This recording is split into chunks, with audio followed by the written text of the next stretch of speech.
very few people, when they sit and they do proper tax planning, want to pay self-employment tax, because there's regular income tax and then there's self-employment tax, that 15.3%. Very few people want to do that if you're abroad, because one of the advantages of moving abroad is you get to enjoy the foreign earned income exclusion, which excludes the first, it moves with inflation, but right now it's around $107,600. Yeah. You get to exclude that, you get to enjoy that benefit, you get to enjoy the housing deduction, and you get to legally avoid self-employment tax. So, but for whatever reason, you may want to pay it.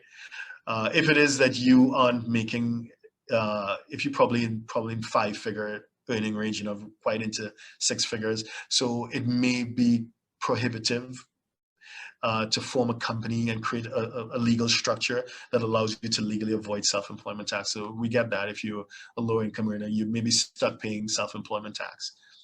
Now, if you are in Europe, for example, and you in a country with a double tax agreement with the US, chances are you may also have, and you need to check with your tax professional, that there's a totalization agreement as well.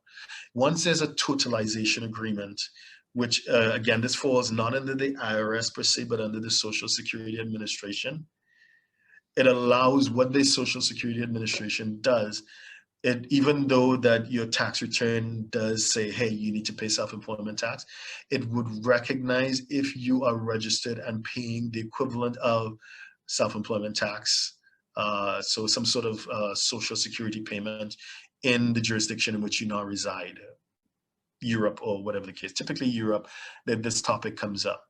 So you can invoke the totalization agreement to legally avoid paying self-employment tax.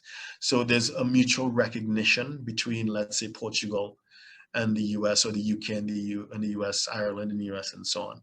So you can legally avoid paying self-employment tax, and they would recognize the contribution that you have made to the jurisdiction in which you now reside. So you're not going to be taxed twice, kind of thing.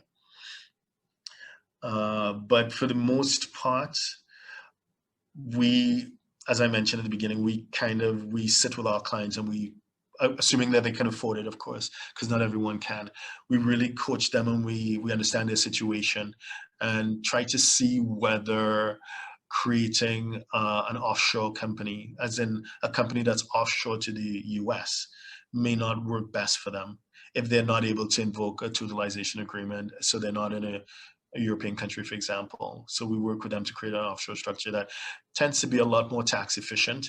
And of course, you can create your own savings vehicle or investment vehicles as you plan for your pensions.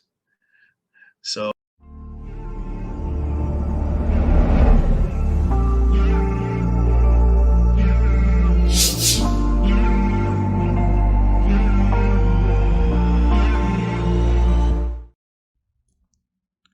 please subscribe, like, share, and comment below.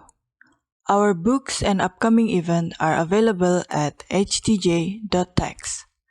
Email us at help@htj.tax to engage us, to advise on international tax or business matters.